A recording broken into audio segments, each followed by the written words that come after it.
So what is inflammation?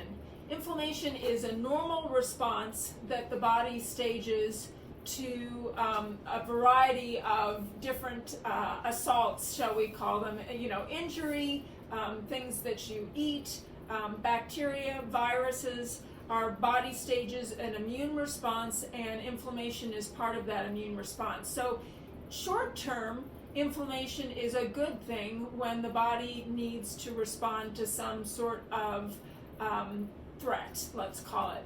But there are situations that can occur over time where there is a long-term exposure, or for instance, from a dietary perspective, there may be foods that are being consumed that are inflammatory in nature, which causes a chronic source of inflammation, or chronic inflammation, which is associated with a variety of chronic illnesses, including cancer. So the idea with an anti-inflammatory diet is to avoid foods that cause inflammation, and those foods include sugar, saturated fat. So the saturated fats are found in animal products. So unfortunately, if you enjoy red meat, it's something that should be enjoyed in moderation. So that's a brief explanation of what inflammation is, and that food can be an important part of either increasing the inflammation in the body or decreasing it. So in part one of this two-part series, I spoke about a lot of these foods being anti-inflammatory, and they are plant-based foods, and fortunately, plant-based foods are terrific as far as helping to lower inflammation. So in today's video, I wanted to share a little bit more about some additional foods that are part of an anti-inflammatory diet. So when it comes to vegetables, you've probably heard that 4 to 5 servings a day are appropriate, and about 3 to 4 servings of fruit that are appropriate. We're just getting all kinds of visits from my cat Noodle today. Whole grain pastas are something that can be enjoyed 2 to 3 times a week. Beans and legumes are something that you can enjoy 1 to 2 times per day, and again, it can take many different forms, including something like a nice hummus dip. Whole grains are something that can be enjoyed 3 to 5 times a day.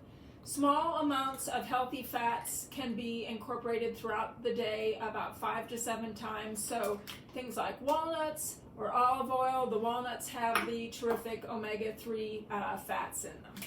If you're someone who does eat meat, salmon, sardines, and cod are something that you can enjoy several times a week. You don't have to eat meat to enjoy an anti-inflammatory diet, though. So you can be pescatarian, or you can be vegetarian, as well as you can enjoy some lean cuts of meat if you are following an anti-inflammatory diet.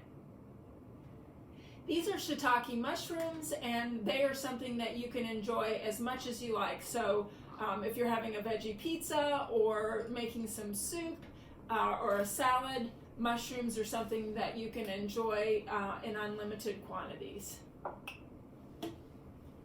If you're following a vegetarian diet, it is permissible, in addition to things like nuts and beans and legumes, to incorporate things like yogurt and eggs a couple of times a week. I like the Greek yogurt because there isn't much sugar and they are very high in protein.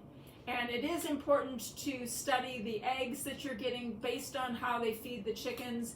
There may be some of that good omega-3 fat that is in your eggs. Herbs and spices are also anti-inflammatory, and they can be used wherever you like and however much you like. So you can really enjoy adding things. I just grabbed some cumin, which makes adds a lot of flavor to things like soups and stews.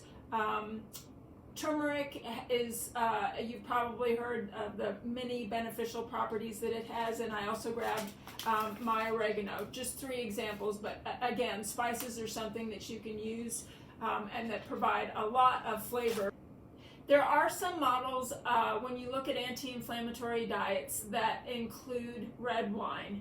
And what I always tell people is this is something that for cancer prevention and protection, according to the American Cancer Society, there is no safe amount of alcohol. So that being said, there are protective qualities in wine, and it is something that from time to time, if you wish to enjoy it in moderation, I think that's permissible, but I think it's important to understand that there are risks associated with consuming alcohol.